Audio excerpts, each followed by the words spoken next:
Aló, Buenas buenas tardes, tardes. profe. ¿Cómo están? Buenas tardes. ¿Cómo han pasado?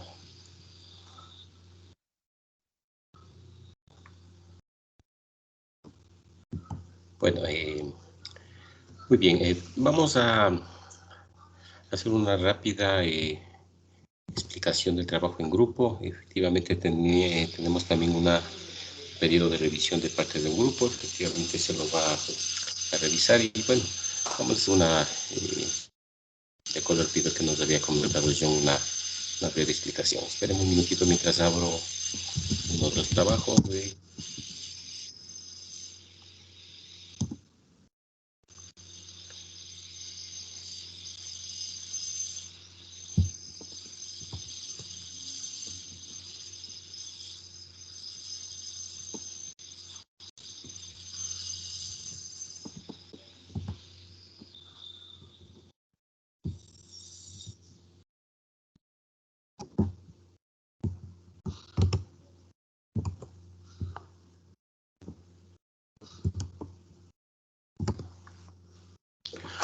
Ok, por favor, confírmame si se aprecia la serie, por favor, el ejercicio.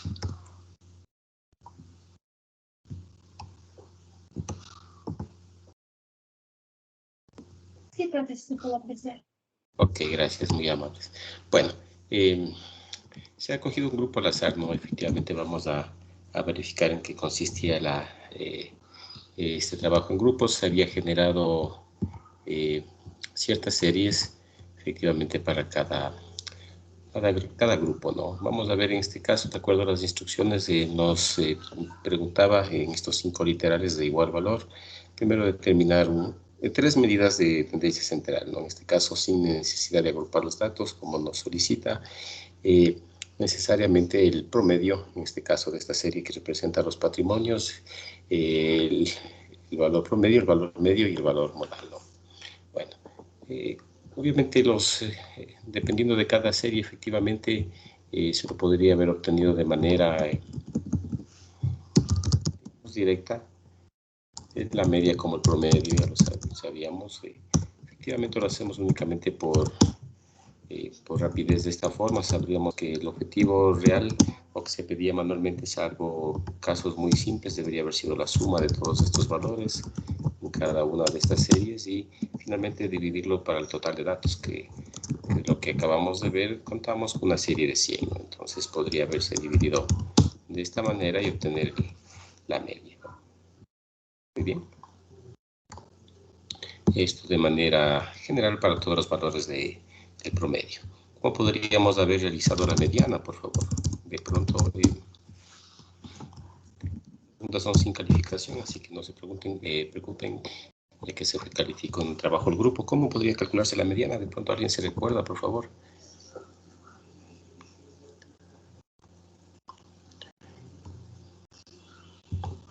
¿No?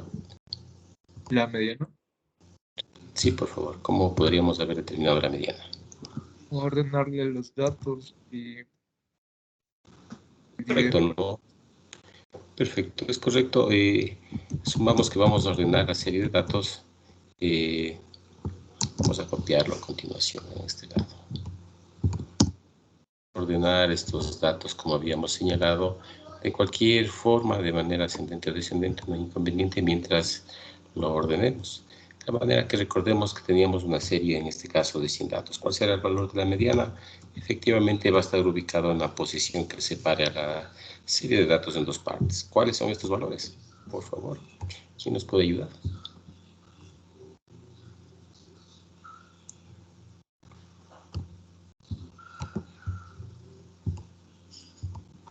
No.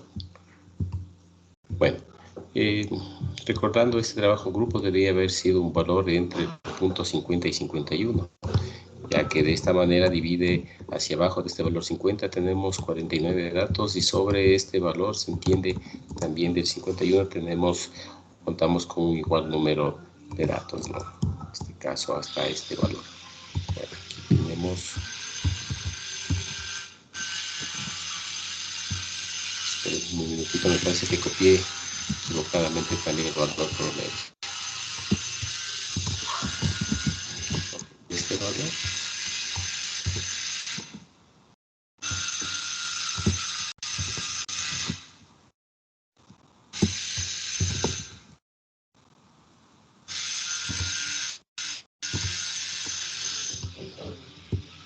Y efectivamente, como habíamos señalado, si tenemos 100 datos, nuestro valor se espera que esté entre el valor 50 y 51. ¿De acuerdo? De esta manera, hacia abajo de estos valores contamos con 49 datos y efectivamente 49, por ende, este punto se va a encontrar en este valor en la mitad, ¿no? Por lo tanto, de acuerdo a esta serie de datos, el desarrollo manual debería haber sido para este ejemplo el promedio o la suma de estos dos valores y dividido para 2. Eso es lo que se lo había pedido, ¿no? De acuerdo. La moda para este caso, nuevamente recurrimos a buscar el valor, en este caso más frecuente, como habíamos señalado, y efectivamente era un trabajo prácticamente de ir comparando estos valores, ¿no? Nuevamente, solo por facilidad vamos a ampliar la fórmula para detectar que el trabajo era únicamente, digamos, un poco visual, ¿no?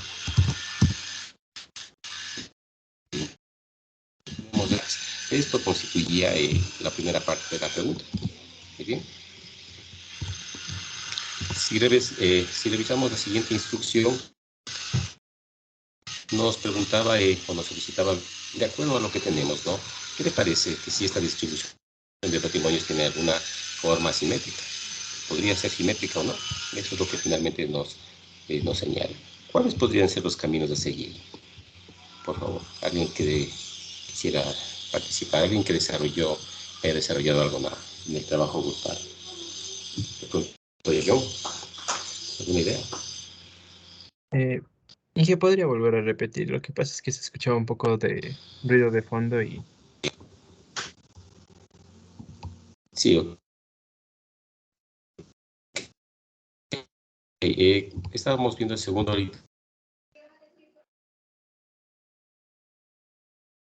literal y el segundo. ¿Qué idea tendríamos para poder verificar que eh, el segundo literal dijo, ¿verdad, profe? Ya, para ver si tiene una forma simétrica, Sí, por favor. tiene que ser una tabla de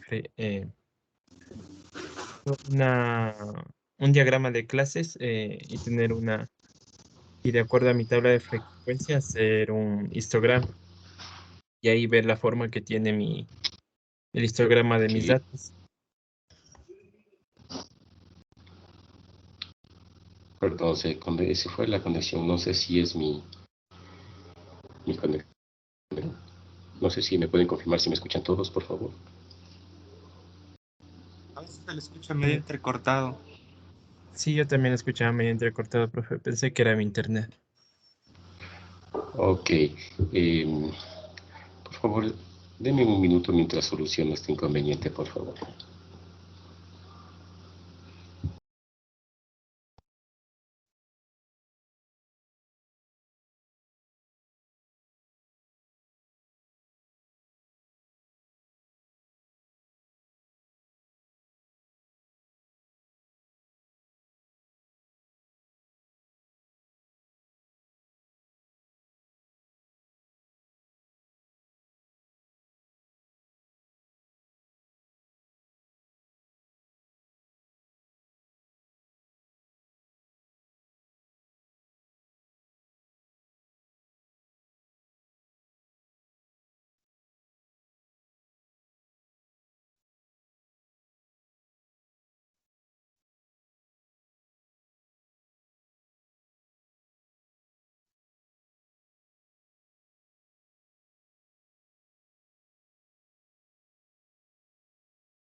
Aló, por favor. ¿Me escuchan? Sí, se lo escucha, profe. Ok, gracias.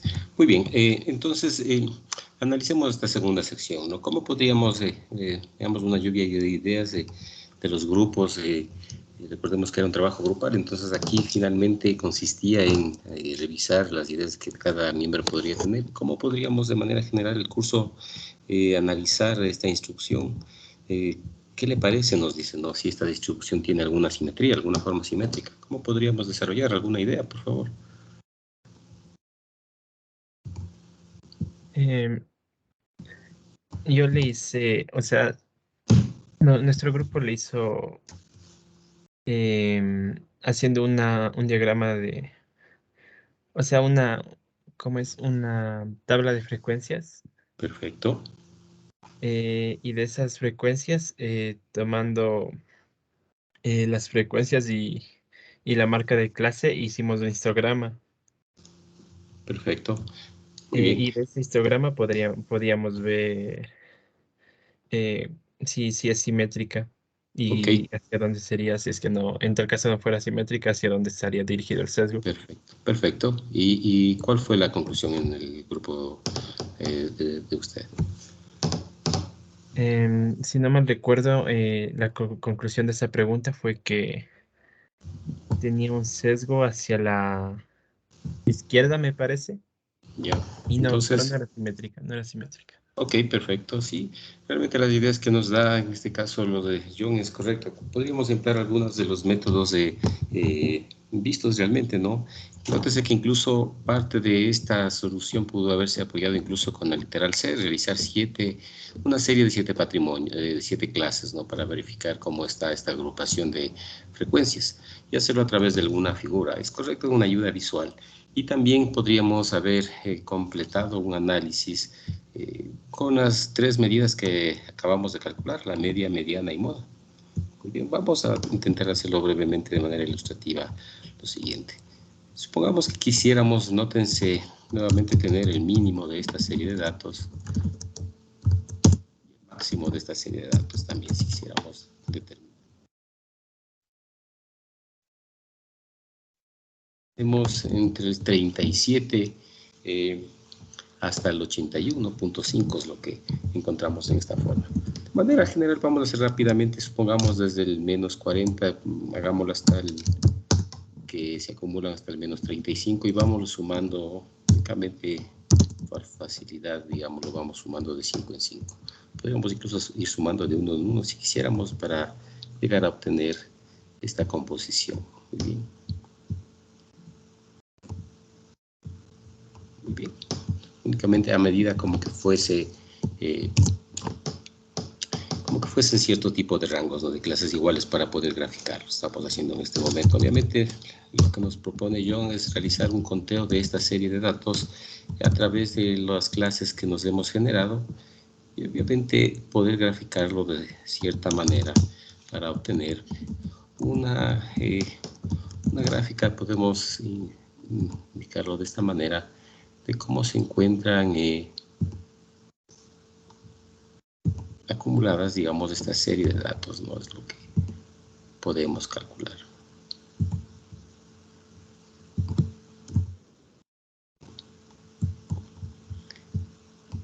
¿Qué podemos verificar en esta parte? ¿Tiene cierta simetría? Podríamos entonces valernos de algunas de nuestros cálculos realizados. A continuación vamos a verificar esta parte.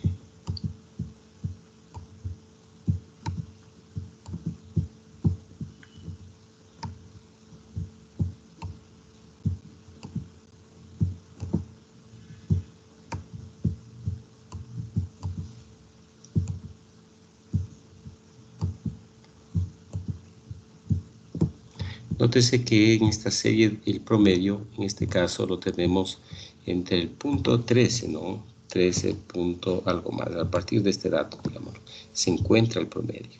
Muy bien, y la moda en este caso, la mediana, se encuentra en el valor 14, aproximadamente.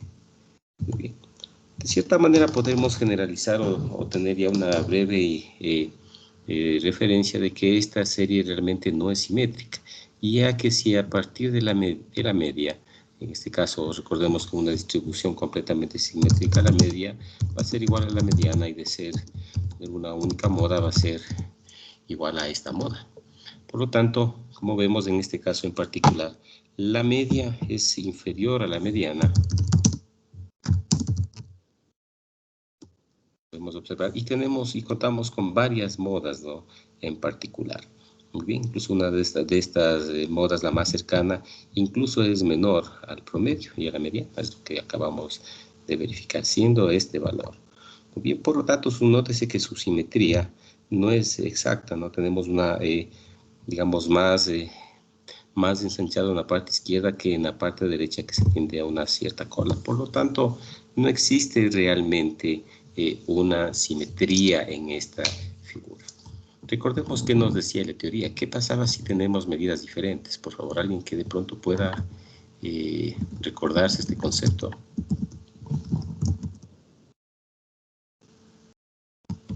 Era cuando la información está sesgada hacia un lado. Ya. ¿Cómo podemos darnos cuenta de esto con las 3 medidas que hemos calculado?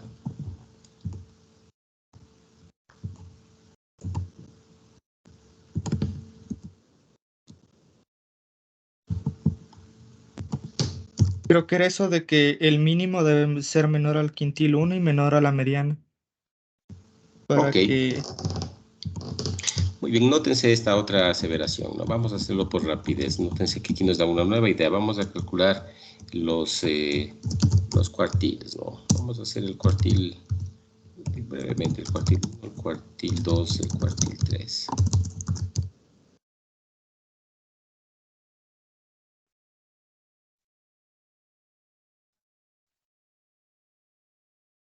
Únicamente por ilustración vamos a calcular las fórmulas. Ya sabemos que normalmente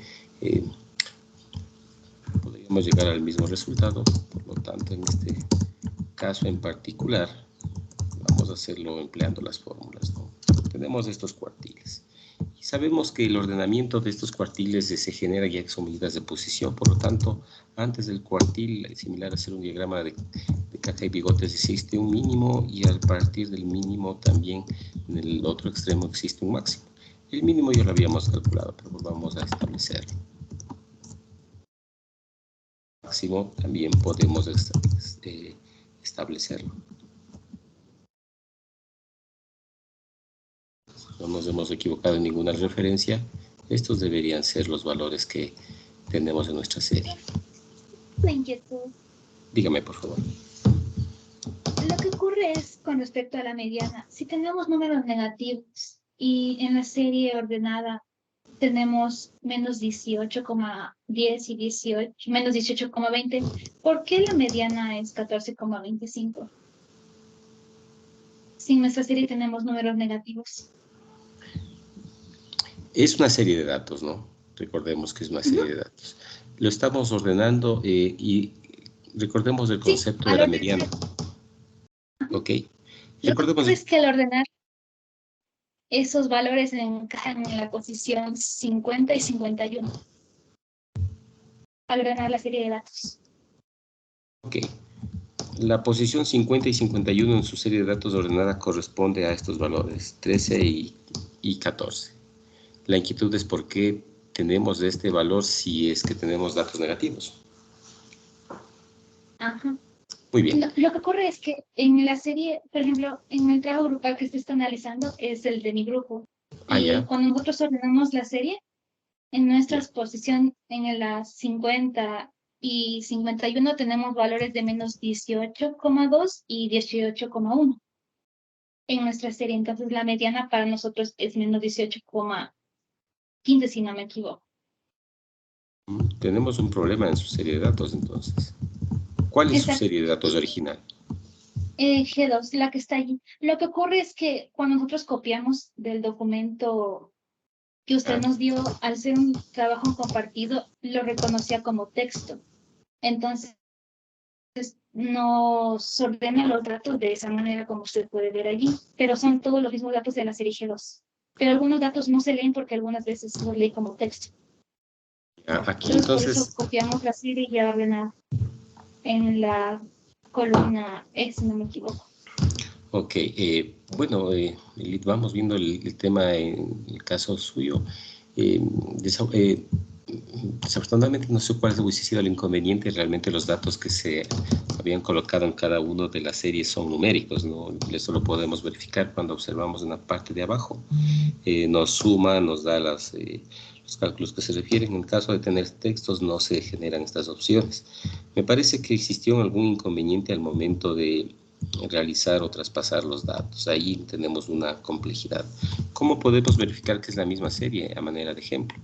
Nótense que si realizamos la suma de los datos, por ejemplo, en su caso debería darnos 1311,90 y de acuerdo a sus datos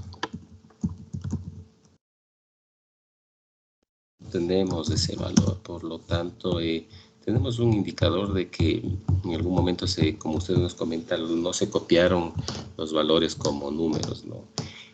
Bueno, ese ya es, digamos así, es un inconveniente que no lo detectó a tiempo el grupo. En este caso, eso generó, como estamos verificando, una observación que la serie no corresponde efectivamente y esto desafortunadamente influye en los resultados. Desafortunadamente influyeron en los resultados, pero entiendo que sí está generada una valoración.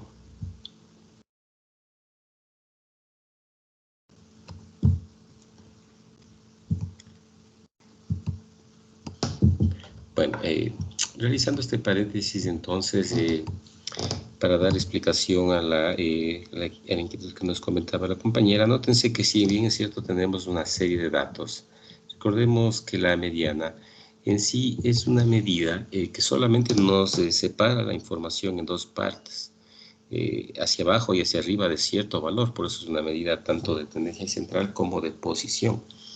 Por lo tanto, abajo de estos datos y sobre estos datos pueden estar números atípicos, pueden ser números negativos, etcétera, cualquiera de estos datos hacia abajo y hacia arriba únicamente de manera ordenada también los datos sobrantes. Por eso es que en esta medida la mediana es el punto medio que separa en dos partes de la información. Hacia abajo de ellos pueden existir muchos valores atípicos o negativos si quisiéramos ponerlos, y esto no afecta a nuestra mediana de lo que habíamos verificado. Sigue siendo el punto que divide la serie en dos partes. Por eso es que, dando respuesta a la pregunta que nos comentaba la compañera, si bien es cierto tenemos datos negativos, pero recordemos que el concepto de la mediana no está afectado por este tema de valores o atípicos, sino es una medida finalmente que separa la serie en dos partes, ¿no? Una medida de posición.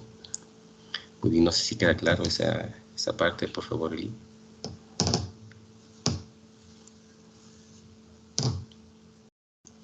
Eli, ¿está con nosotros?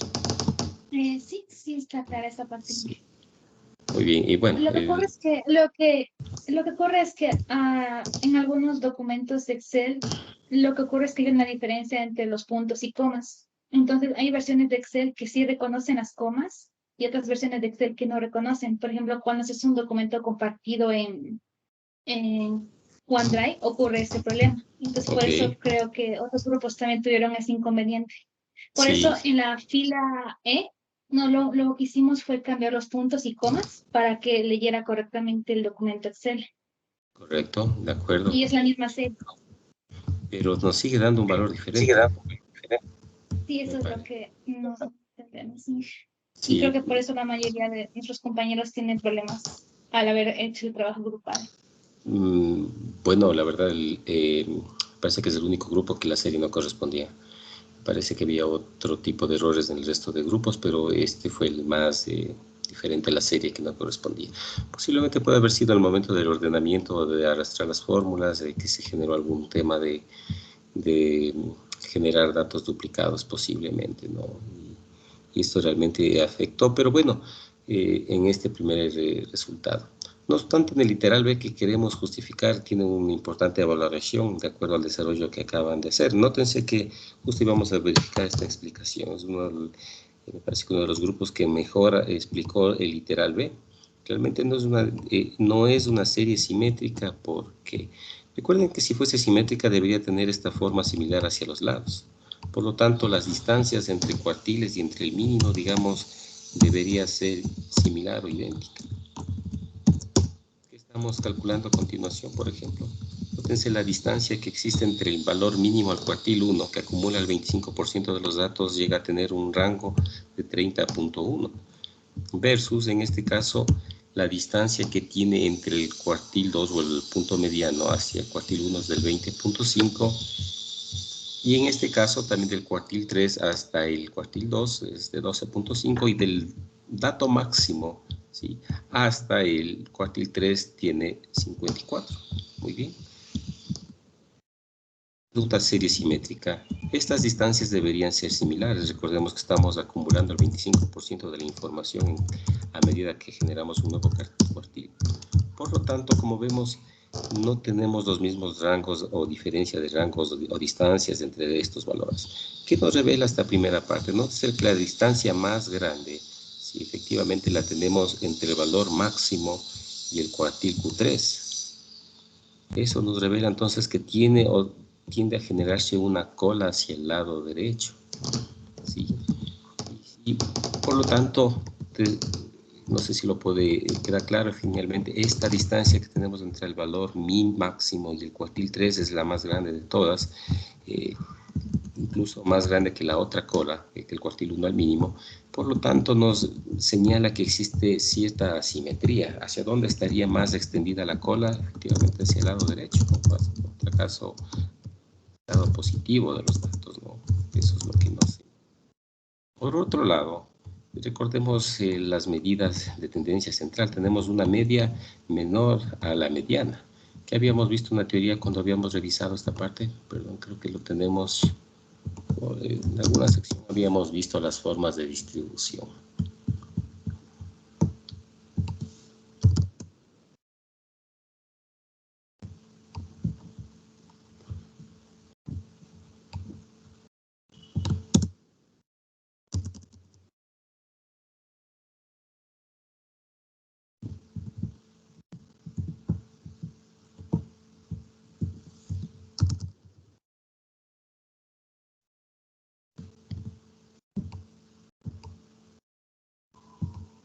Muy bien, aquí creo que estamos en esta sección, ¿no?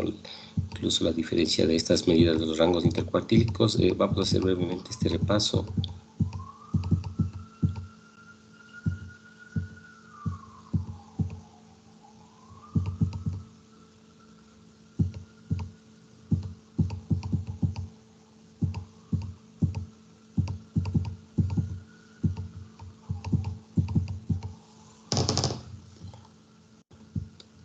Bueno, aquí tenemos, recordemos en su momento cuando habíamos analizado las formas de las distribuciones, estamos refiriéndonos cuando tenemos esta cierta simetría, ¿sí? Es decir, son prácticamente, se encuentran equilibradas o distribuidas de manera uniforme hacia ambos lados con respecto a las medidas de tendencia central. Y aquí tenemos en el gráfico A una serie simétrica, ¿no? Asumiendo efectivamente que tenemos una variable numérica unimodal, donde se puede finalmente entender que ambas, las tres tipos de medidas de tendencia central convergen. Obviamente, cuando no nos encontramos estos casos, nos encontramos una distribución sesgada hacia la derecha, obviamente se extiende más la cola hacia la derecha, o sesgada hacia la izquierda, o negativa también cuando se entiende que está sesgada más hacia el lado izquierdo. Por lo tanto, la distancia que existe en este caso desde el punto mínimo hacia la medida de tendencia central es mayor que desde esta propia medida de tendencia central hacia la cola del lado derecho. Esto entendiéndolo a través de distancias que lo podemos verificar con los rangos intercuartílicos.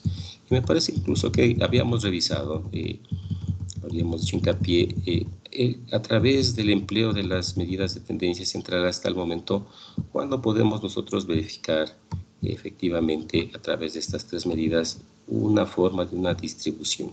Habíamos revelado incluso en este capítulo las sugerencias que nos daba el autor dependiendo de estos tres tipos, en este caso de medidas, ¿no?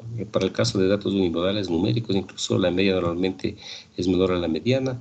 Esto es en una distribución sesgada, ¿no? Es lo que habíamos visto. Aquí tenemos un pequeño, digamos, error de interpretación en esta parte, un error del libro. Entonces, tenemos un sesgo realmente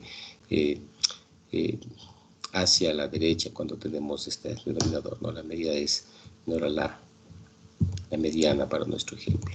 Tenemos un sesgo de esta forma. Muy bien. Tal virtud, prácticamente con estas medidas se podría haber generado un análisis efectivamente o comparación de esta simetría. Recordemos que el grupo efectivamente hace algo similar, realmente calcula las distancias entre estos cuartiles y finalmente revela que tenemos diferentes, incluso aquí tenemos la explicación, ¿no? Diferentes distancias que generan este tipo de representación. Bien, por lo tanto, es asimétrica, efectivamente, pero realmente la simetría no es negativa, no es hacia el lado derecho, es decir, se extiende hacia la parte derecha, es decir, hacia el lado positivo, es una simetría, una forma simétrica positiva.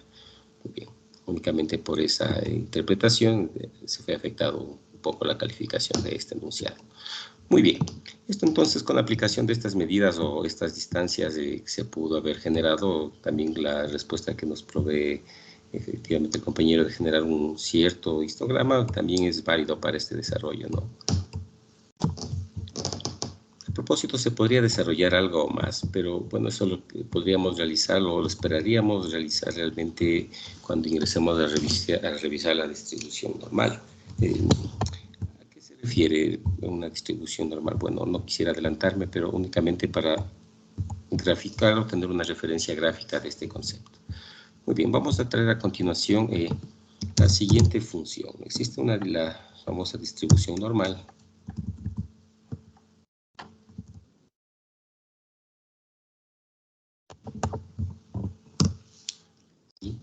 Donde vamos a suponer que esta es finalmente los valores que hemos decidido tomar a medida de nuestros intervalos.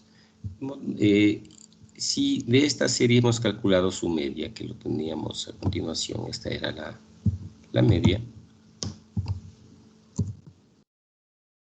Desviación estándar, cuando no hemos calculado la desviación estándar, pero lo vamos a hacer a continuación. Vamos a calcular acá la desviación estándar.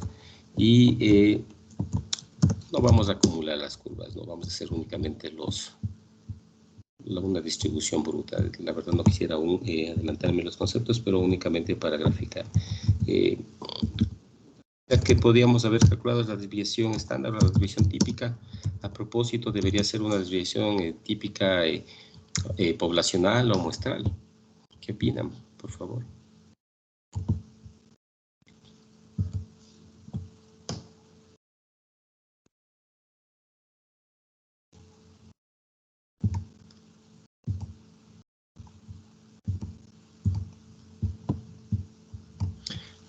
Recordemos el enunciado que nos dice, ¿no? Cada grupo tiene una serie propia y si los valores representan los patrimonios al final de año de una muestra de familias, efectivamente en miles de dólares, nos refiere que es una muestra, ¿no? Por lo tanto, el estadístico al calcular, si hubiésemos optado también de calcular este tipo de medidas, será la desviación estándar muestral.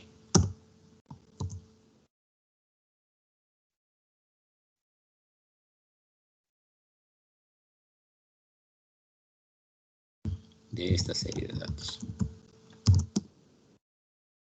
Vemos entonces esta desviación estándar.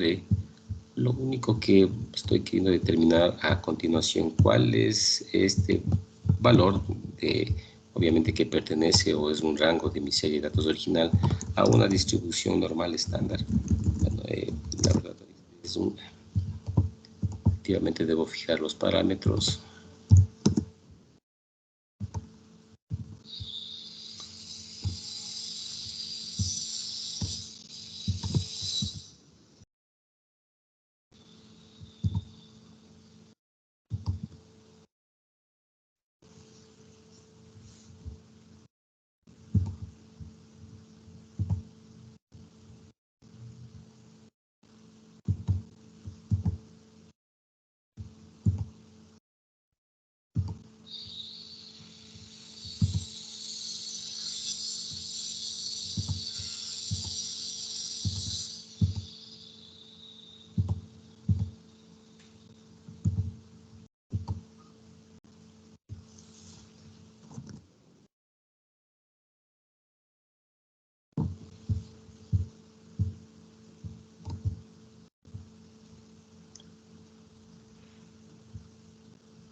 Muy bien.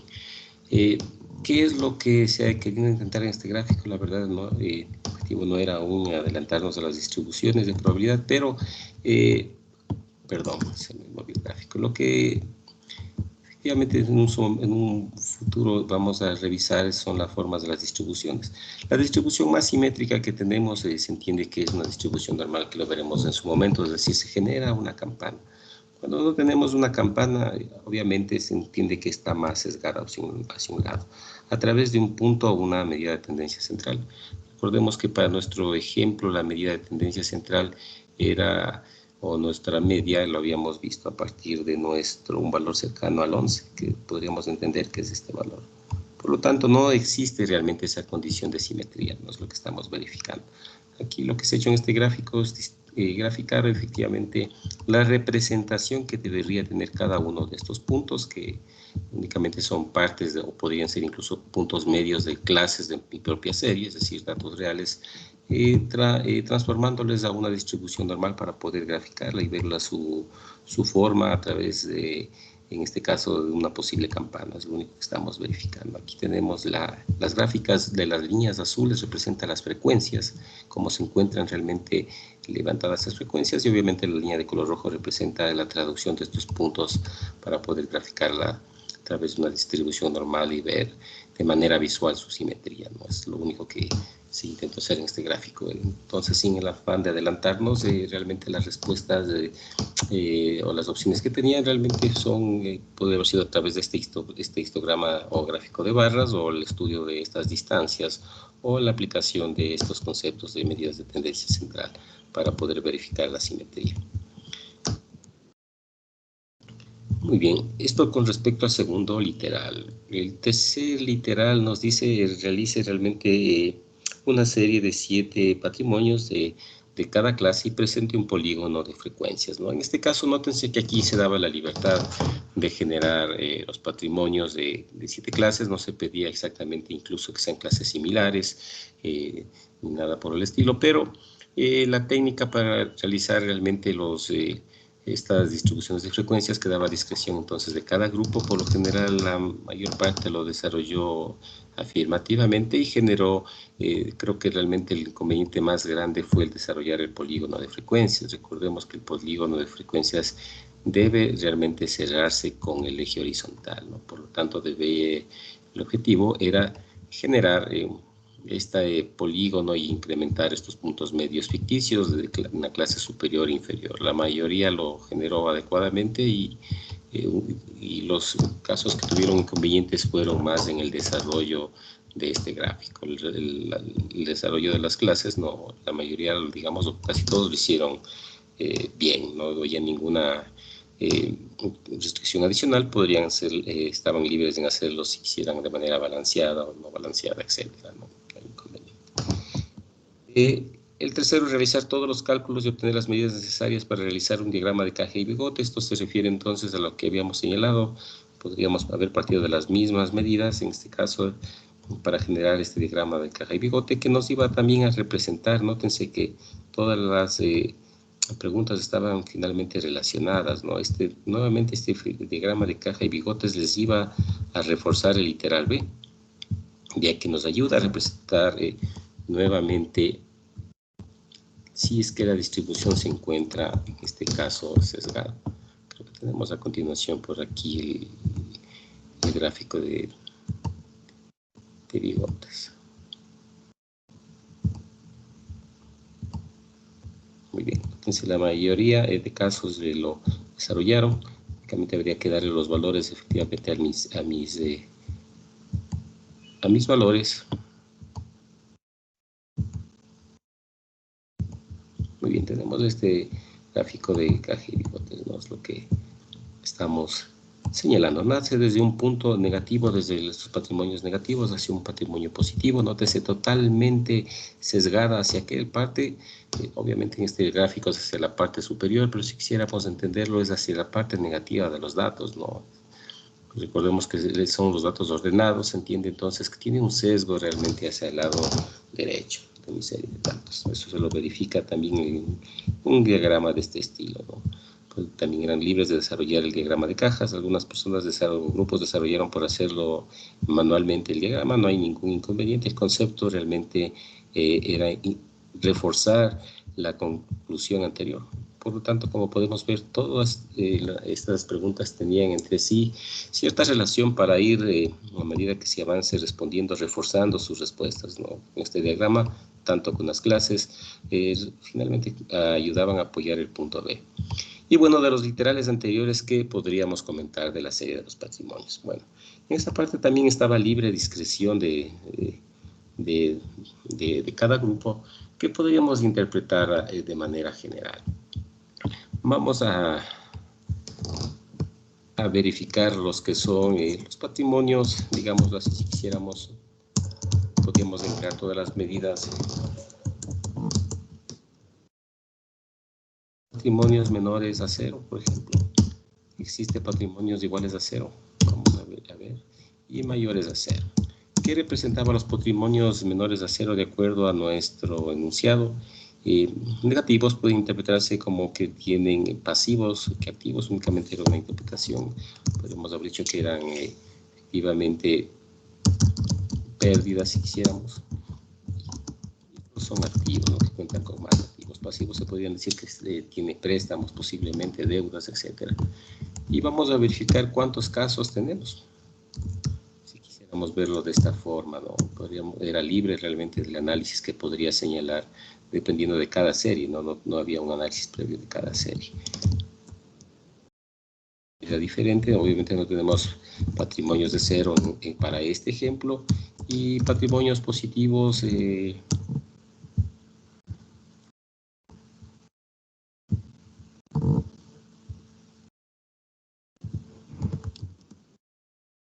tenemos 61. Recordemos que tenemos un total de 100 en este caso.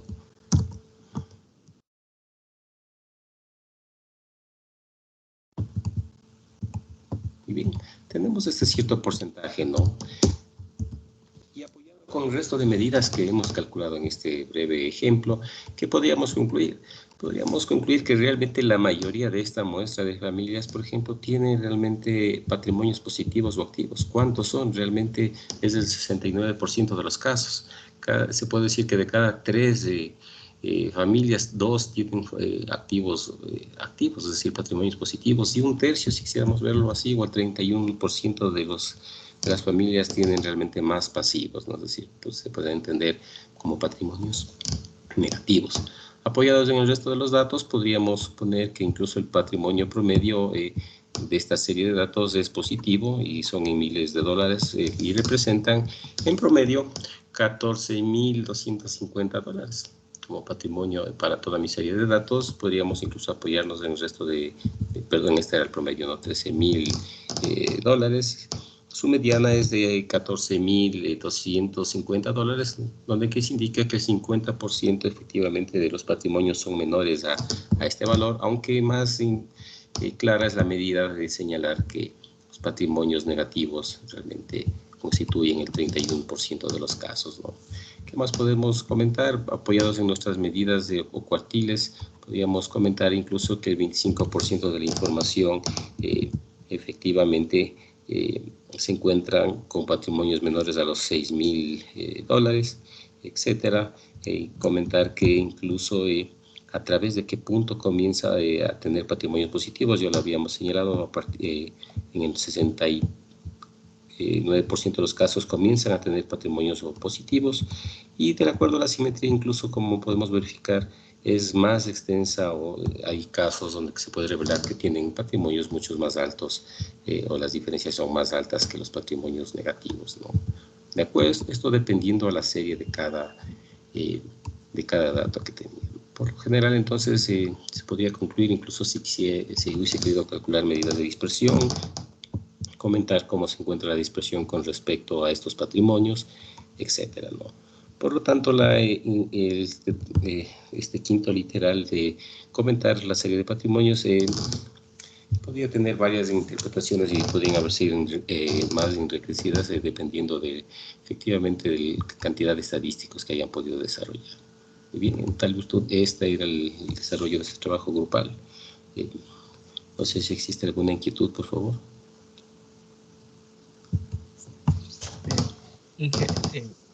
Cuando dice que los cálculos de la moda, el promedio y la media son a mano, ¿se refería a que tenemos que hacerlo sin fórmulas establecidas por el Excel o literalmente en hoja y papel?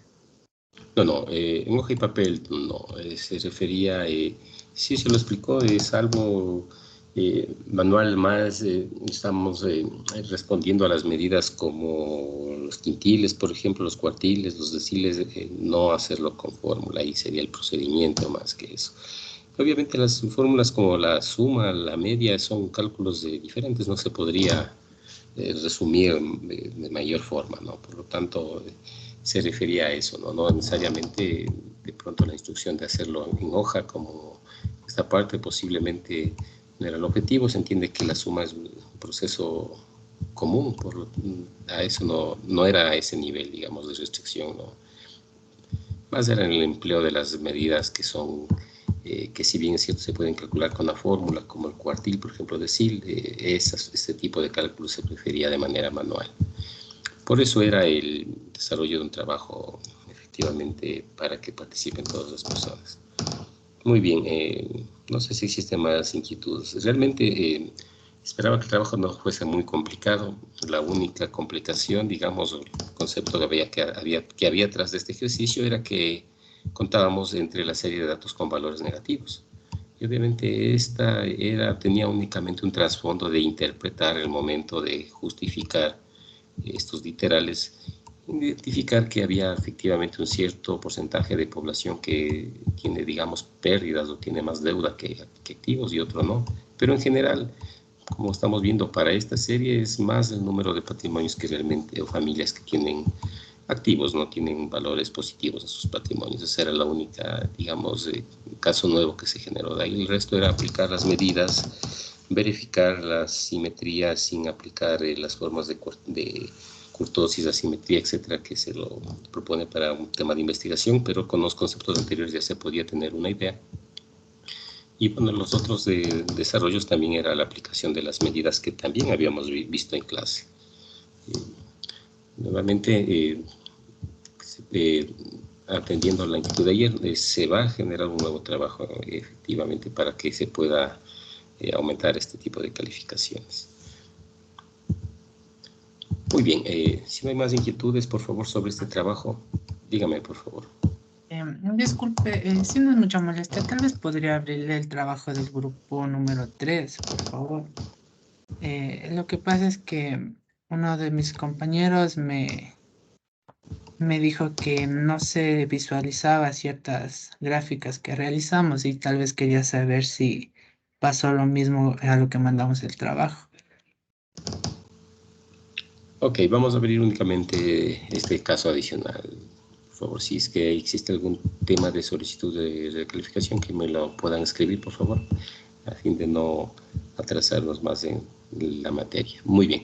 Exactamente, ¿cuál es el...? En la pregunta de más abajito está. En la D. Ajá. La D. Vamos a verificar la parte D. Y la parte D tenemos exactamente este valor. Ya. Solo eso nada más era ahí. Sí. Es que no aparecía el diagrama de caja y bigote. Sí, se encuentra el diagrama. Falta un poco revelar las medidas para que ustedes mismos puedan interpretar, ¿no? Nótense, si bien es cierto, tiene un eje, pero ha sido mucho mejor. Aquí viene la calificación un poco, ya que no era manual. A esto se refería el manual. Esta es la aplicación de una fórmula, ¿no? Y el objetivo es que entiendan de dónde provienen estas medidas para esta primera prueba. Muy bien. Y bueno, muchas gracias, no tiene interpretación realmente de los patrimonios. Muy bien. Ok. Gracias entonces a los compañeros por esta explicación. Y bueno, atendiendo esta inquietud, realmente nos hemos tomado unos minutos para explicar estos conceptos que me parece importante. Por favor, continuemos con el desarrollo de esta materia. Muy bien. Habíamos verificado entonces, estábamos verificando con nuestro libro, en este caso de Fundabra, las permutaciones, y habíamos llegado a verificar las permutaciones cíclicas, ¿no? Habíamos comenzado a generalizar un ejemplo, habíamos visto este literal A, y en este literal B, en cambio, recordemos el enunciado que pasaría si se van a sentar sobre una mesa circular, ¿no? Por lo tanto, efectivamente, la solución como nos plasma en este ejemplo, existen dos formas de obtener este desarrollo. Esto con aplicación entonces de nuestro fórmula que acabamos de ver, ¿no? En este n-1 formas que se aplican cuando tenemos este arreglo, en este caso circular. El n-1 formas, ¿no? Es lo que estamos aplicando en este caso en particular. Y tenemos de esta manera. Muy bien. A continuación tenemos otros desarrollos adicionales de este tipo de permutación que únicamente emplea entender este tipo de arreglo, ¿no? Que son nuevamente de manera lineal, y quisiéramos, o en forma circular. Bueno, prácticamente con eso concluye los tipos de permutaciones que nos presenta Fundabra. Y bueno, y unas combinaciones, ya lo habíamos visto también en un libro anterior, prácticamente es el mismo concepto. Aquí no vamos a profundizar un poco más, ya que tiene la misma connotación. La simbología para las combinaciones es similar a las permutaciones, obviamente cambia el término C por P y cómo se pueden expresar. Ya habíamos visto que para las combinaciones, en este caso, el orden no tiene realmente ninguna relevancia, ¿no? Muy bien, la fórmula de la combinación ya las conocemos y nos presenta el libro una demostración que no vamos a profundizar en el desarrollo de la demostración. Prácticamente esto comprende las técnicas, en este caso combinatorias o de conteo, que nos hace referencia como introducción al desarrollo de probabilidades. Muy bien. Tenemos algunas relaciones efectivamente entre permutaciones y combinaciones que son prácticamente el desarrollo de estas fórmulas, que también las podemos verificar, posiblemente algunas ya los han visto en su momento. Vamos a verificar únicamente estas definiciones, si en algún momento podemos aplicar estas equivalencias. Por favor, vamos a pedirle que nos ayude Joseph, por favor, tenga la bondad. Joseph Cóndor. Sí. Por favor. Algunas relaciones de las permutaciones y las combinaciones son las siguientes. De las permutaciones, np sub 1 menos 1 es igual a np sub n. La demostración es con las fórmulas np sub r, n sobre n menos r y np n igual a n. ¿Sigo leyendo las fórmulas o solo visual? No, únicamente estas nos interesan, ¿no? Estas relaciones estas equivalencias que existen, ¿no? Tenemos como primera, como segunda propiedad que existen estas relaciones, por favor, la 2. La segunda sería np sub n menos r es igual a 1 sobre r por np sub n. Ok, perfecto. Muy bien, la tercera, por favor. np sub n menos 2 igual a 1 medio de np sub n. Ok, muy bien. Eso con respecto a las permutaciones. Y en las combinaciones, por favor, también, si nos ayuda con estas relaciones. De n a 0 es igual a 1. Además, n de n sería igual a 1. Ok. Muy bien, como habíamos visto, las anteriores propiedades de permutaciones son equivalencias, y aquí también lo que habíamos señalado, ¿no? Combinaciones de 0 elementos solo hay una, y de n en n hay una combinación. Al igual que en las permutaciones de n en n hay n factorial, ¿no? Ya lo habíamos visto en su momento. La segunda equivalencia, por favor. De n a r, n sería igual a n de n menos r. Ok, son combinaciones, ¿no? La tercera sería de n en 1 sería solo n. Ok. De n en r más n de r más 1 sería igual a n más 1 con r más 1. Ok. Muy bien, y prácticamente con esto terminamos, ¿no? Vamos a verificar a continuación este resumen de los principios en este caso de conteo, ¿no? Bueno, ¿qué es lo que se ha hecho en estas demostraciones? No es de nuestro objetivo llegar a determinar, nos conducen realmente a estos resultados, ¿no? A la aplicación de estas equivalencias en el propio momento de que tengamos un caso de este estilo, de ejecutarlas. Es evidente casos como esto, las combinaciones de n elementos tomado 1, de acuerdo a la fórmula tendríamos que en el numerador un n factorial y en el denominador el producto del 1 factorial y la diferencia n menos 1 factorial, ¿no? Esto finalmente se traduce y se reducen a esta expresión. Bueno, esto para todos los casos. Y bien, antes de revisar los resúmenes, entonces vamos a hacer un pequeño ejercicio, digámoslo, y la persona que lo pueda resolver, para anotarle su participación, vamos a suponer que yo pido que me calculen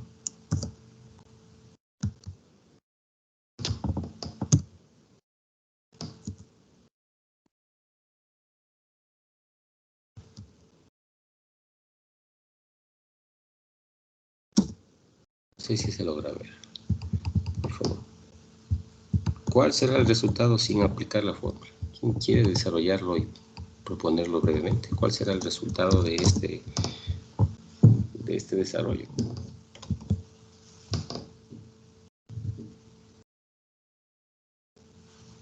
Muy bien. Démosle un minuto. Kevin, por favor. Kevin quiere participar. Y Cristian también. Renzo también. A ver, Renzo, comencemos con Renzo. ¿Cuál será el resultado de este desarrollo? Primero podemos desglosar el 101 factorial, que sería 99 factorial por 100 por 101. Y todo eso dividido entre 1 factorial y 99 factorial. Podemos simplificar el 99 factorial con el 99 factorial. nos quedaría 100% 1 sobre 1 factorial, y 1 factorial es 1, así que nos quedaría 100% 1.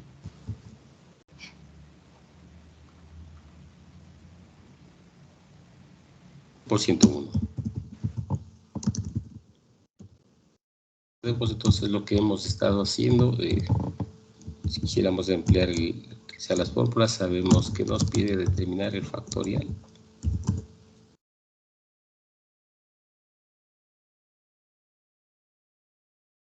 Nos comenta nuestro compañero de 101 que finalmente vamos a dividirlo por el producto del factorial del número 1. Factorial, recordemos, del número 99. Tenemos efectivamente la respuesta. Obviamente es el desarrollo de estas propiedades, ¿no? Vamos desglosando la parte que nos interesa en la parte efectivamente para este desarrollo. Muy bien, es correcto, ¿no? Ya lo vamos a notar al final. Miren, era una breve aplicación de estas propiedades que habíamos querido verificar. Muy bien, en tal virtud, a continuación nos presenta nuestro autor ya un resumen de todo este compendio, ¿no? De estas técnicas de conteo. Vamos a revisarlas brevemente. Por favor, vamos a pedir ayuda a Andrés Felipe. Por favor, tengan la bondad.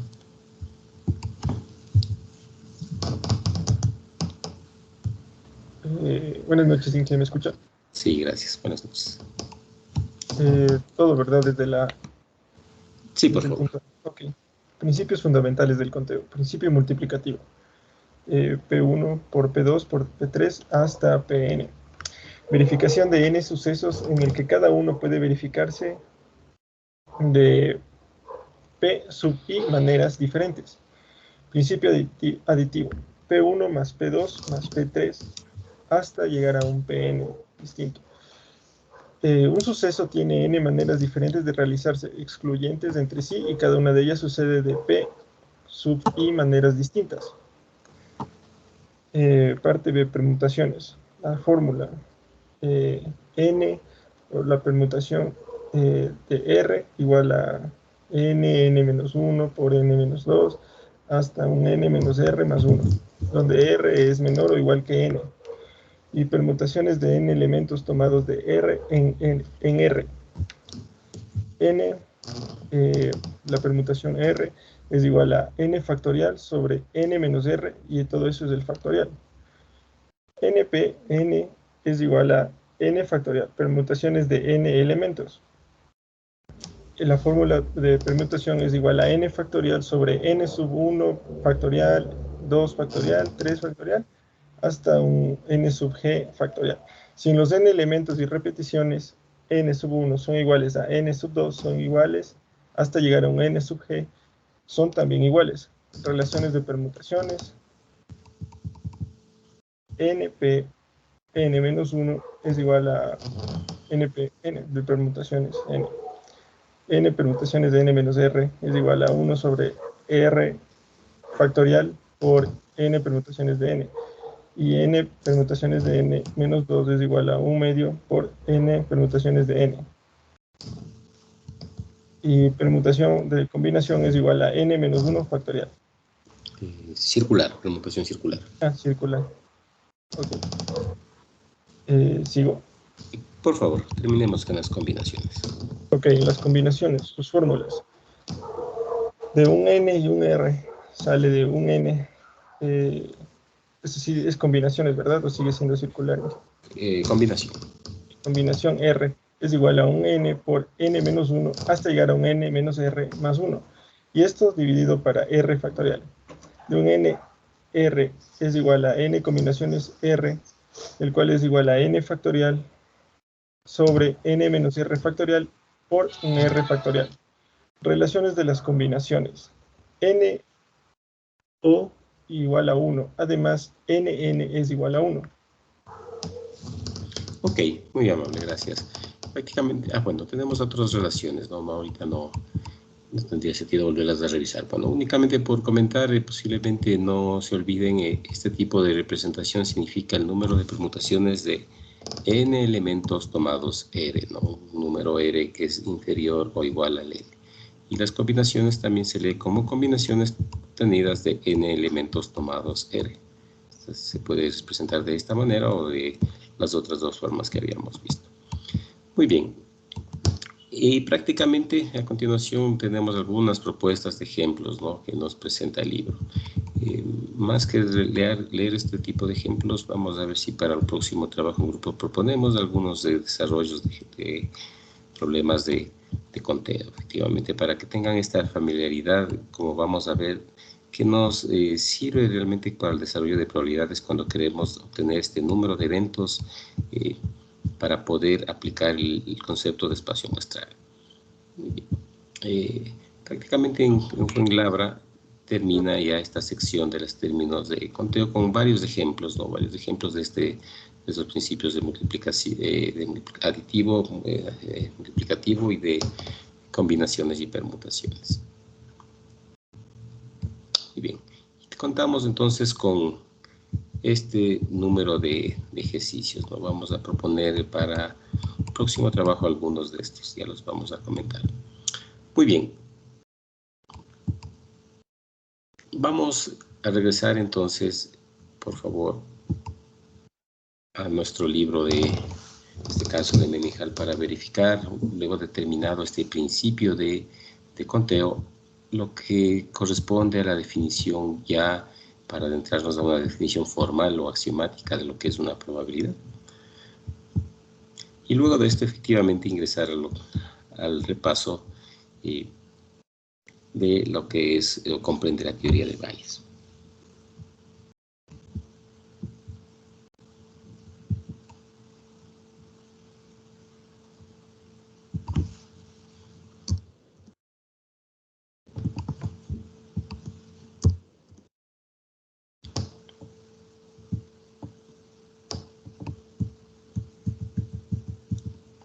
Muy bien.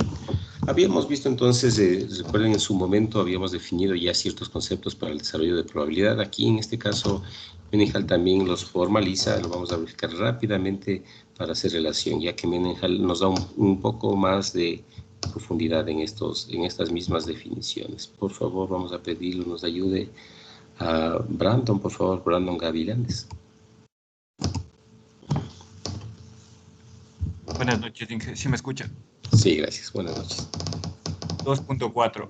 Un modelo probabilístico para un experimento, el caso discreto.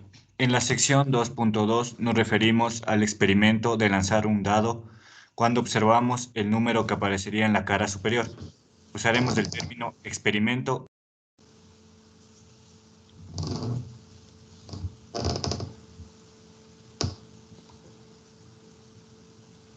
Me silenciaron.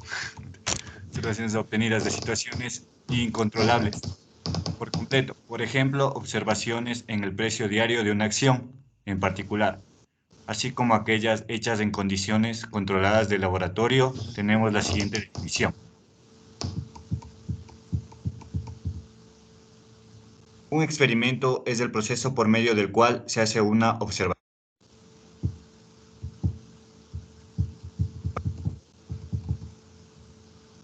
Ejemplos de experimentos incluyen el tiro de monedas y dados, medir el cociente de inteligencia IQ de una persona o determinar el número de bacterias por centímetro cúbico en una porción de alimento procesado. Cuando se realiza un experimento puede terminar en uno o más resultados, que se llaman eventos. En nuestras exposiciones, los eventos se denotarán con letras mayúsculas. Si el experimento consiste en contar el número de bacterias del alimento, algunos eventos de interés podrían ser: A, exactamente 110 bacterias están presentes; B, más de 200 bacterias están presentes; C, el número de bacterias presentes está entre 100 y 300.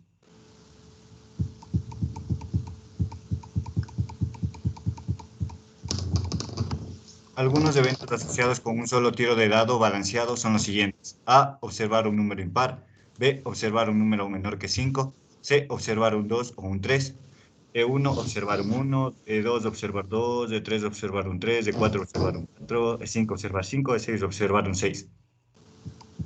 Usted puede ver que hay una clara diferencia entre algunos de los eventos asociados en el experimento de tirar un dado. Por ejemplo, si observo el evento A, un número impar, al mismo tiempo habrá observado E1, E3 o E5. Así el evento A que se puede descomponer en otros 3 eventos se denomina evento compuesto.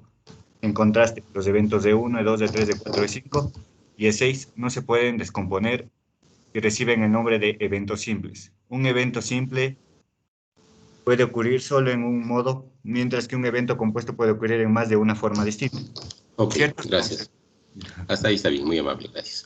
Nótese que este concepto de Menehal lo realiza un poco más rápido, pero genera los mismos conceptos que habíamos señalado, ¿no? Nace entonces por señalar que tiene que haber un experimento como cierto procedimiento que genera resultados, ya lo habíamos señalado, ¿no? Un proceso que necesariamente genera resultados y por lo tanto se pueden observar, es lo que nos señala. Incluso habla de esta situación incontrolable para hacer referencia al proceso de aleatoriedad cuando realmente sucede por temas del azar, ¿no? Eso es lo que finalmente nos comenta. Ya habíamos verificado entonces que es un experimento y nos hace esta formalidad, nótense. Efectivamente nos dice que estos experimentos nos generan resultados conocidos como eventos. Y estos eventos incluso los da la formalidad Menehal de escribirlos necesariamente con letras mayúsculas. Por eso es que aquí en adelante nuestro autor se darán cuenta que a los eventos los revela con letras mayúsculas. A todos los eventos o como posibles resultados de un experimento los hace con letras mayúsculas. Muy bien, si el experimento, nuevamente, debe haber un experimento para que genere resultados. Si el experimento consiste en contar el número de bacterias de una porción de alimentos, podría tener los siguientes posibles resultados o eventos. El evento A en mayúscula, B y C. Encontrar 110 bacterias, encontrar más de 200 bacterias, encontrar bacterias entre 100 y 200, etcétera, ¿no? Como vemos, podríamos obtener un gran número de eventos. Muy bien, en este caso. En este otro ejemplo, asociados a lanzar una sola vez o un solo tiro, un dado balanceado. Entonces, este evento de aleatoriedad que nos quiere presentar al señalar que es un dado balanceado, quiere decir que cada posible cara tiene el mismo resultado de salir, ¿no? Estos serían los posibles resultados que se pueden generar. Claro, se puede obtener un número impar, un número menor a 5, un 2 o un 3, el evento E1, E2 y E3. Entonces aquí hace esta diferenciación. Intuitivamente está señalando con estos E para señalar que son eventos simples en su estado más natural posible, es decir, no se pueden descomponer. Estos eventos simples, entonces, el autor de aquí en adelante ya los revela efectivamente con las letras E y con las letras E mayúsculas. Y para los eventos compuestos emplea cualquier otra nomenclatura, nuevamente mayúscula. Nótense que observar un 2 o un 3 quiere decir que es el 2 o la unión de esta posible o esta otra probabilidad de encontrar este otro evento, el 2 o el 3. De observar un número impar, posiblemente el 1, el 3 y el 5, etcétera, está compuesto por 3 eventos simples. Hoy lo habíamos señalado en su momento. En el caso de las bacterias, por ejemplo, encontrar en este caso 0 bacterias será un evento, por favor. ¿Qué opinan para este caso de las bacterias?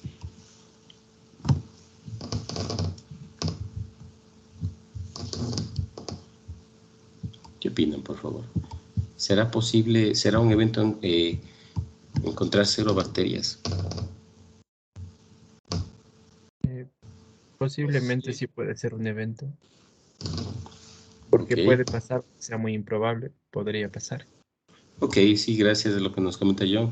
Es un evento, sí, efectivamente puede ser un resultado, es un resultado posible, sí. Aún no tenemos mayor información para saber cuál es su probabilidad, pero es un evento posible, sí. Posiblemente poco probable o muy improbable, sí, pero es un evento. Por lo tanto, a esto se nos refiere efectivamente nuestro autor Menehal. Y Menehal hace una pequeña aseveración. Vamos a comenzar por entender lo más usual. Es decir, vamos a tratar una variable discreta, un caso discreto. Vemos que era una variable discreta en su momento cuando lo tratamos.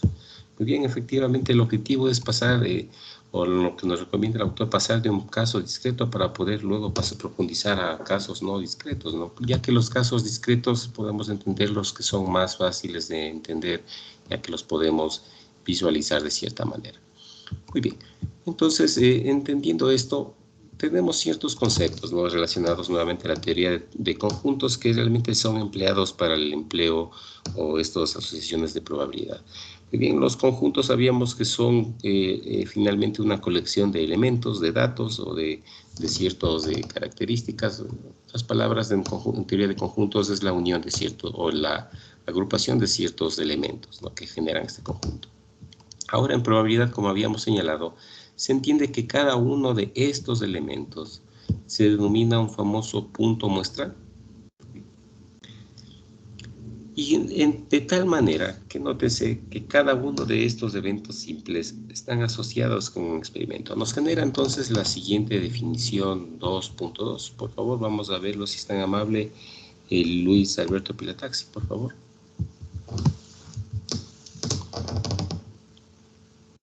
Claro, Inge, si me escucha. Sí, gracias, por favor.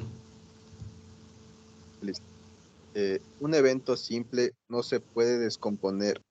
Cada evento simple corresponde a un y solo un punto muestral. La letra E con un subíndice se empleará para denotar un evento simple o el correspondiente punto muestral. Así podemos considerar un evento simple como un conjunto formado por un solo punto, es decir, el solo punto muestral asociado con el evento.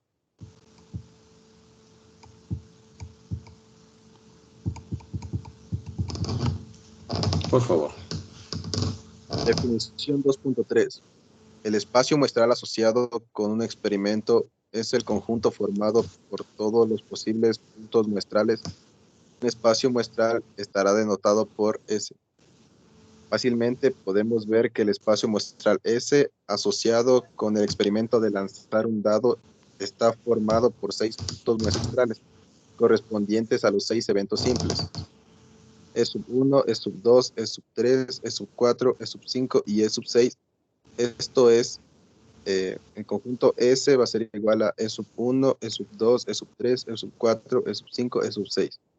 Un diagrama de Venn que exhibe el espacio muestral para el experimento de lanzar un dado se da en la figura 2.7. Para el ejemplo de... Hasta ahí está bien, gracias. Nuevamente pasando, recorriendo estos conceptos que nos presenta el autor, ya habíamos definido lo que es un evento simple, no se lo puede descomponer, pero aquí hace referencia a este nuevo concepto, ¿no?, a este famoso punto muestral. Se entiende entonces que un evento simple corresponderá a un solo punto, ¿no?, es decir, a un solo representación, si quisiéramos verlo a través de una figura de Venn, un diagrama de Venn. Aquí lo estamos revelando el ejemplo en el caso del experimento de lanzar un solo dado. ¿Cuántos eventos simples tienen? Tiene los siguientes 6 eventos simples. Nótese la letra E. ¿Cuántos eventos en general puede tener? Puede tener varios, ¿no? Realmente, incluso en algunos experimentos pueden ser infinitos o los resultados posibles, ¿no?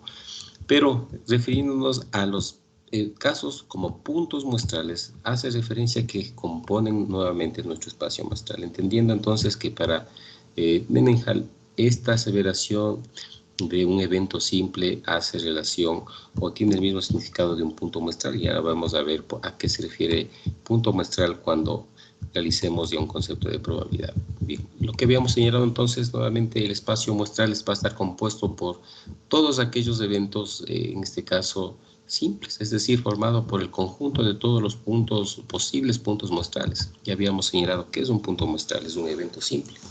Por lo tanto, de acuerdo al mismo ejemplo anterior, el espacio muestral está compuesto por todos los resultados posibles en su estado más natural que no se puede descomponer. Eso ya lo habíamos comentado. Muy bien, veamos qué pasa ahora para el ejemplo de microbiología, de las bacterias que habíamos señalado. Por favor, si es tan amable y nos ayuda, Marcos Altos.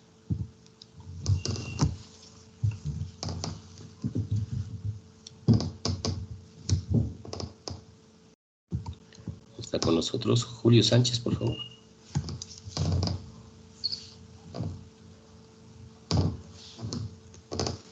Tampoco está con nosotros. Muy bien, Michael Tixe, por favor.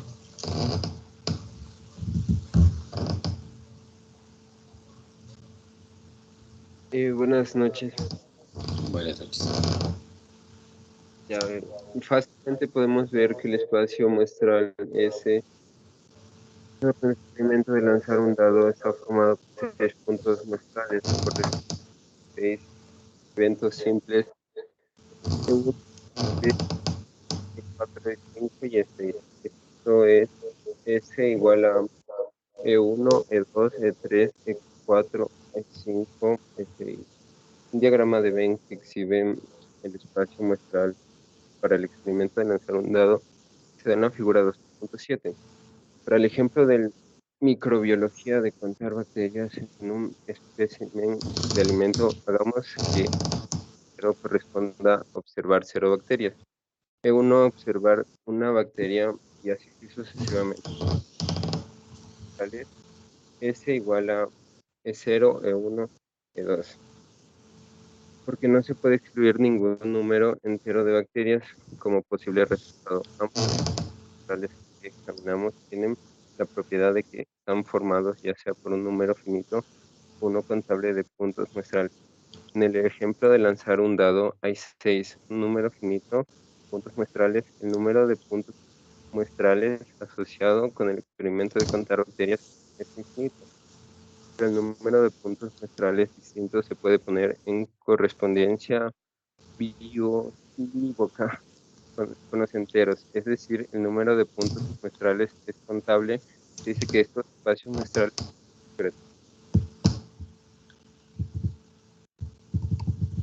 La definición también, por favor.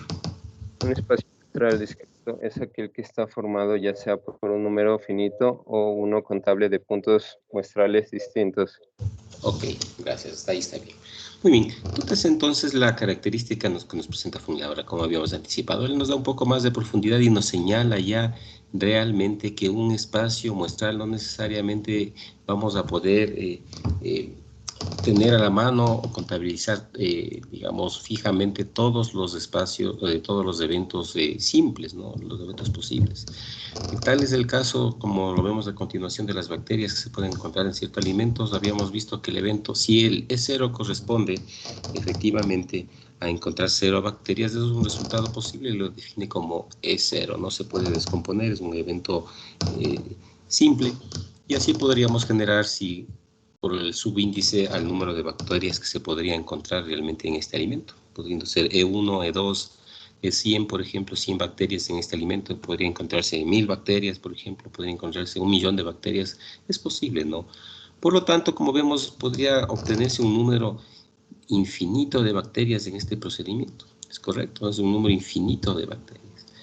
Pero para hacer nuestra revisión de probabilidades necesitamos contabilizar realmente un evento, que debe ser posible. A esto se refiere cuando buscamos un punto muestral. Hace entonces esta generalización que nuestro espacio muestral, si bien cierto, puede ser infinito, pero va a ser contable. Es decir, puede ser infinito, pero contable.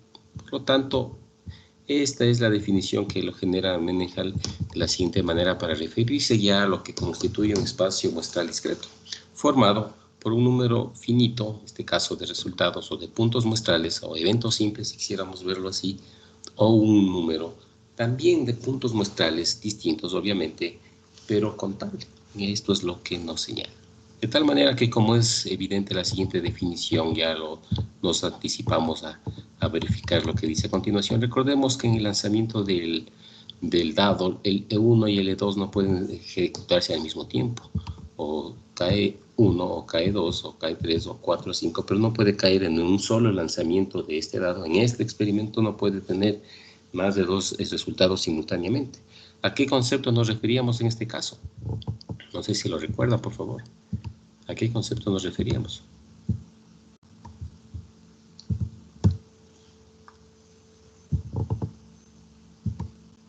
No. Nos referíamos, recordemos, a eventos mutuamente excluyentes, cuando no puede darse simultáneamente o ocurrir al mismo tiempo más de un evento. Eso se refiere a eventos mutuamente excluyentes. En el caso de las bacterias, ¿será posible el evento, estos eventos que estamos viendo en nuestro espacio muestral S, serán también eventos mutuamente excluyentes? ¿Qué opinan, por favor? Sí, serían mutuamente excluyentes porque, o sea, son ya eventos simples que no podrían pasar al mismo tiempo. Ok, es correcto, O, ¿no? Perdón, sí, es correcto la afirmación que nos comenta. También en este caso son eventos mutuamente excluyentes. Recordemos la propiedad que debe tener un espacio muestral. El S es la acumulación de todos los puntos muestrales, de acuerdo a Meningel y a Newell, cuando lo vimos en su momento, es la unión de todos los eventos simples en su estado más natural que no se puede descomponer, ¿sí? Por lo tanto, no puede ocurrir al mismo tiempo. Son eventos mutuamente excluyentes. Incluso habíamos revisado en su momento el concepto que va más allá de colectivamente exhaustivos. Muy bien. Por lo tanto, es correcto en este caso de las bacterias, si bien es cierto, no son en este caso, podrían ser resultados finitos, pero deben, si en algún momento queremos cuantificar el evento o la probabilidad de que exista 1.000.000 de bacterias, vamos a determinar esta probabilidad. Posiblemente sea baja, pero existe. Muy bien, en este caso, este punto muestral es nuestro interés. Este famoso punto muestral, ahí viene el concepto a lo que queremos llegar a verificar cuánto vale este valor, ¿sí?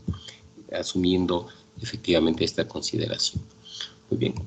De tal manera que, como acabamos de ver, nacen de estos conceptos anteriores los siguientes conceptos que los vamos a verificar, que lo habíamos visto, relacionado a los eventos mutuamente excluyentes. Por favor, vamos a pedirle nos ayude con la lectura de este párrafo a Cristina Jiménez, por favor.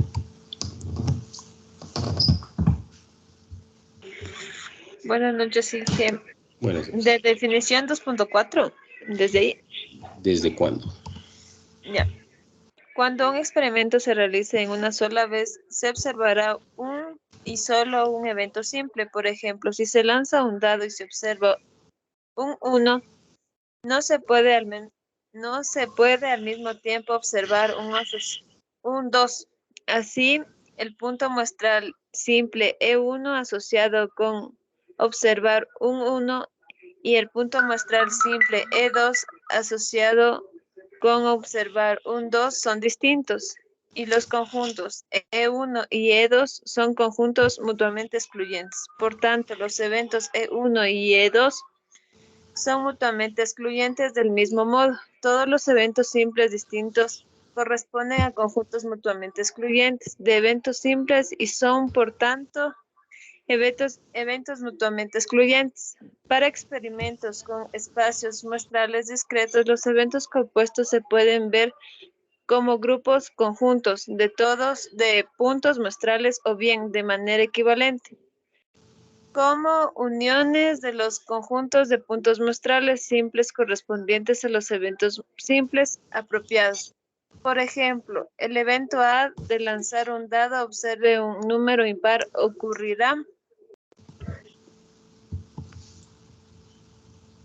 si y solo si ocurre uno de los eventos simples, E1, E3 o E5.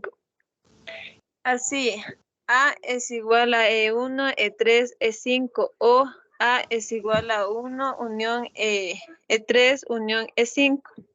Del mismo modo, B observar un número menor que 5. Se puede escribir como B es igual a E1, E2, E3, E4 o B1 unión B2 unión B3 unión B4. La regla para determinar cuáles eventos simples incluir en un evento compuesto es muy precisa. Un evento simple I se incluye en el evento A. Si y solo si A ocurre siempre que ocurre EI. El evento es un espacio muestral discreto S. Es un conjunto de puntos muestrales, es decir, cualquier subconjunto de S. Ok, muy bien. Gracias. Como acabamos de verificar el mismo concepto que habíamos señalado relacionados a los conjuntos mutuamente excluyentes, ¿no? Aquí, como nos señala, son mutuamente excluyentes cuando los eventos son efectivamente simples, distintos, ¿no? Obviamente este concepto de distinción es equivalente a los eventos que no se pueden descomponer. Por eso concluimos finalmente que todos los conjuntos mutuamente excluyentes son de eventos simples, por lo tanto son eventos mutuamente excluyentes. Se entiende entonces que esta distinción está dentro de esta característica de eventos simples, por eso es que llega a concluirse que son mutuamente excluyentes. Bueno, eso ya lo habíamos revelado y profundiza. Y aquí viene esta revelación en este gráfico, ¿no? En esta figura 2.8, a medida del punto muestral que hace hincapié Menninger. Si este es el S constituye los resultados del lanzamiento de este dado, un dado efectivamente que tiene y llega a concluir los famosos E1 hasta E6 como eventos simples, los eventos compuestos o cualquier tipo de eventos generalmente representado con otra letra, a la final constituyen, como vemos, la unión de los eventos simples. Recordemos entonces, con esta primera figura hacemos un repaso de este desarrollo a través de una variable discreta, ¿no? Si lo estamos nuevamente interpretando a los posibles resultados de lanzamiento de este dado, como los puntos E1 hasta E6, nótense que los revela a través de esta figura, deben como este punto negro, efectivamente, para revelar todos los posibles resultados simples, ¿sí? O eventos en su estado como eventos simples distintos, efectivamente, desde el E1 al E6, y cualquier otro evento, efectivamente, constituyen los eventos compuestos. Por lo tanto, lo que si bien es cierto, aquí hasta ya esta precisión que se refiere en probabilidad. La unión entonces de estos eventos, ¿sí?, conforman este nuevo evento de interés que va a estar finalmente representado con la unión de los eventos simples. Por lo tanto, nótense esta precisión que hace un evento simple se incluye en el evento A, ¿sí? Si y solo si A ocurre siempre que ocurra este evento simple.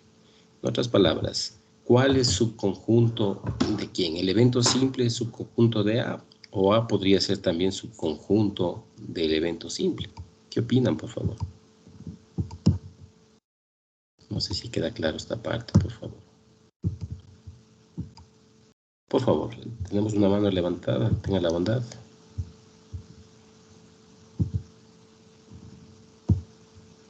Por favor, Cristian, tenga la bondad.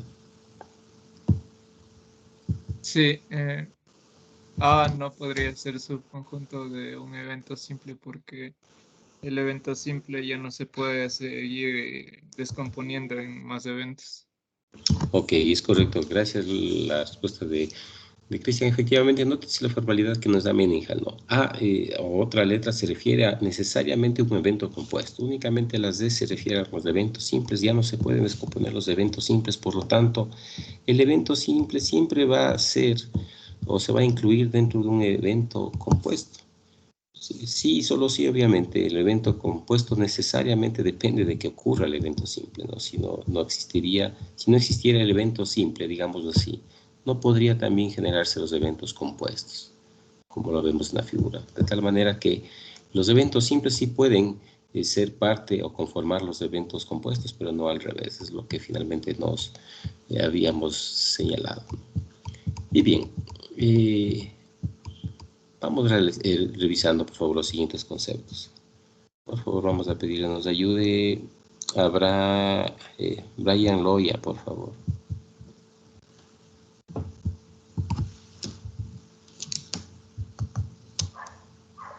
Buenas noches, Inge. ¿Es desde dónde leo?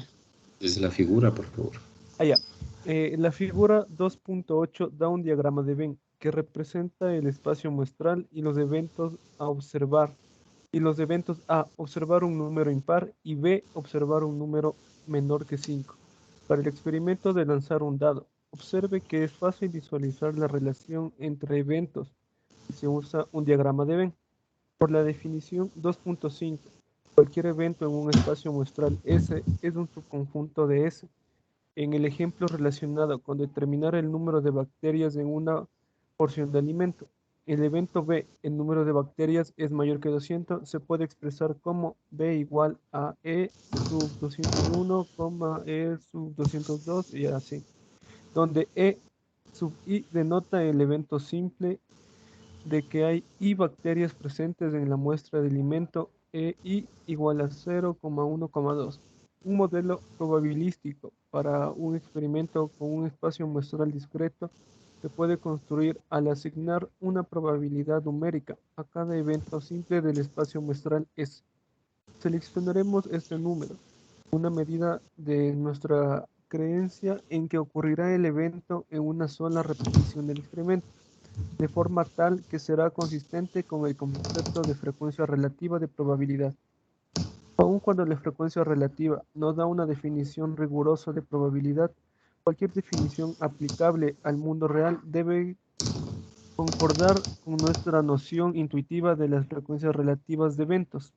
Al analizar el concepto de frecuencia relativa de probabilidad, vemos que deben cumplirse tres condiciones. 1. La frecuencia relativa de que ocurra cualquier evento debe ser mayor o igual a 0. Una frecuencia relativa negativa no tiene sentido. 2. La frecuencia relativa de todo espacio muestral S debe ser la unidad, debido a que todo posible resultado del experimento es un punto en S. Se deduce que S debe ocurrir cada vez que se realice el experimento. 3. Si dos eventos son mutuamente excluyentes, la frecuencia relativa de la unión de ambos es la suma de sus respectivas frecuencias relativas. Por ejemplo, el experimento de lanzar un dado balanceado da 1 en un sexto de tiros debe dar 1 o un 2 con un sexto más un sexto que es igual a un tercio de tiros. Ok, gracias, hasta ahí está bien. Muy amable. Entonces, como vemos, estas definiciones anteriores, ¿no? Ya lo habíamos visto de acuerdo a la representación anterior de los subconjuntos o digamos de los eventos simples que pueden generar un evento compuesto. Aquí nos da otro caso en general. Nótense, si definimos al evento B, ¿cómo encontrar finalmente bacterias, el número de bacterias detectadas en este alimento sean mayor a 200? Este es un evento compuesto, ya que podríamos encontrar realmente mayores a 200, podrían ser 201, 202, 203, 204, etcétera, incluso hasta un número muy grande contable. Sí, por lo tanto, estos eventos son los eventos simples E sub, en este caso sub I, ¿no? Que generan mi evento compuesto B. ¿Qué es lo que finalmente conlleva o busca entonces esta definición de determinación de los eventos simples y compuestos? Ya hemos visto y vamos a ver la relación entonces con las técnicas de conteo. Finalmente, en este caso, de manera primordial, este número de bacterias mayores a 200. En un caso, dependiendo de las información que tengamos, podría ser un poco, digamos, no fácil de encontrar a través de un proceso visual, estos números posibles de eventos, ya que estamos dándonos cuenta que cierto evento de interés compuesto va a estar conformado por eventos simples. Y los eventos simples, todos los eventos simples conforman mi espacio muestral S. Y ahí es la necesidad de contabilizar cuáles son estos eventos. Primero, que conforman mi espacio muestral. Y segundo, los que van a finalmente contabilizar mi evento compuesto. Bien, de ahí viene entonces la relación con la teoría de conteo, que ya lo vamos a ver. De tal manera que finalmente lo que concluye Mendenhall es que en sí el desarrollo de la probabilidad o de generar un modelo probabilístico finalmente consiste en asignar una probabilidad. ¿A quién? A cada evento simple del espacio muestral.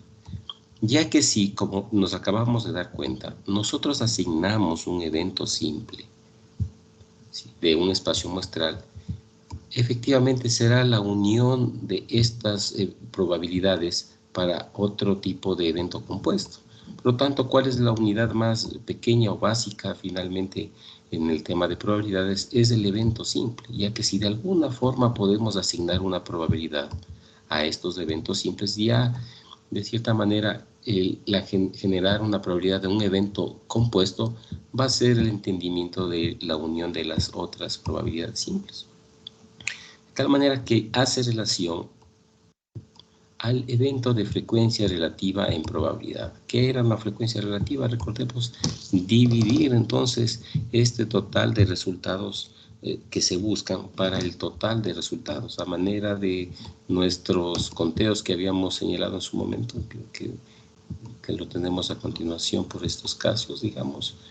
Nótense, la frecuencia relativa, si mi primera clase contenía 16, era equivalente a dividir 16 para 59 elementos, ¿no? Mi frecuencia se entiende que es relativa porque estoy dividiendo el número de casos que contiene esa clase, que son 16, para el total en este caso, de casos que son 59, que nos da un valor o en porcentaje del 27.1%, que hemos estado haciendo finalmente una aproximación a lo que va a ser una probabilidad. Vamos a tener una división entonces de el cierto número de casos o de eventos, efectivamente, que es nuestro evento de interés para el total de eventos, en este caso el S, y el S está compuesto únicamente por la unión de eventos simples. Eso es lo que nos adelantamos a señalar. Muy bien, si bien es cierto entonces esta división o este enfoque de frecuencia relativa para entender la probabilidad se entiende como una división, no necesariamente esta es ya la definición formal de la probabilidad. ¿Cuáles entonces las características que se requiere o vamos a ver ya de este enfoque de frecuencia relativa? Es que como podemos darnos cuenta, nos generan tres condiciones. Primero, que esta frecuencia relativa, esta división, ¿sí? Obviamente debe ser un número mayor o igual a 0. Regresando a nuestro caso, podríamos obtener una división, digámoslo de esta manera, 16 dividido para 0, por ejemplo. No podría ser posible, ya que no, el denominador, recordemos que es nuestro espacio muestral S, el que todos los eventos simples. Por lo tanto, no podría darse este valor. Una división para 0 es imposible.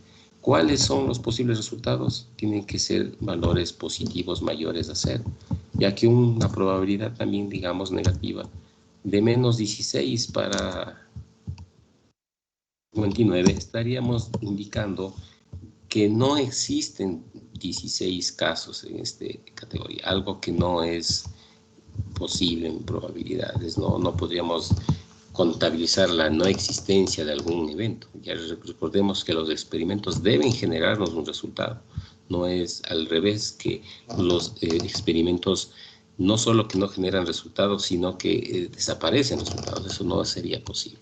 Por lo tanto, la frecuencia relativa o el concepto de probabilidad en sí debe ser un número o va a estar asociado realmente a un valor que va a ser mayor o igual a 0. Ya que no existe conteos negativos, por lo tanto no va a existir probabilidades negativas. La segunda conclusión que nos señala es que la frecuencia relativa de todo el espacio muestral S debe ser la unidad, ¿sí? Debido, como nos señala, a que todo resultado del experimento es un punto muestral en S. En otras palabras, el espacio muestral, si regresamos a nuestro ejemplo, si este es nuestro espacio muestral compuesto por 59 eventos simples, es evidente que la probabilidad sigue siendo la unidad, ¿no? Ya que está compuesto por todos los eventos simples. Eso es lo que finalmente nos señala. El tercero, al ser dos eventos mutuamente excluyentes, note esta característica, si es que tenemos esta garantía que son eventos mutuamente excluyentes, la unión, en este caso, de un evento compuesto o la probabilidad o el cálculo de una frecuencia relativa de un evento compuesto va a ser finalmente la unión de sus propias probabilidades o frecuencias relativas de los eventos simples. Esto es lo que finalmente nos señala en esta sección. Con lo cual, damos paso realmente a la definición axiomática de probabilidad. Muy bien, esta definición entonces la revisaremos ya en la próxima clase, ya que ingresamos entonces a formalizar, a revelar de manera formal este concepto de probabilidad. Muy bien, donde que se entenderá que el cumplimiento de estos tres axiomas relacionados con los conceptos que vimos anteriormente nos garantizan entender ahora sí o dar una definición formal de lo que es una probabilidad. Muy bien. ¿Alguna inquietud, por favor?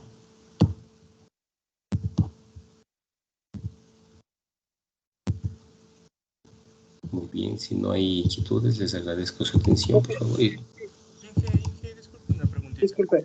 Claro, dígame. Tal vez.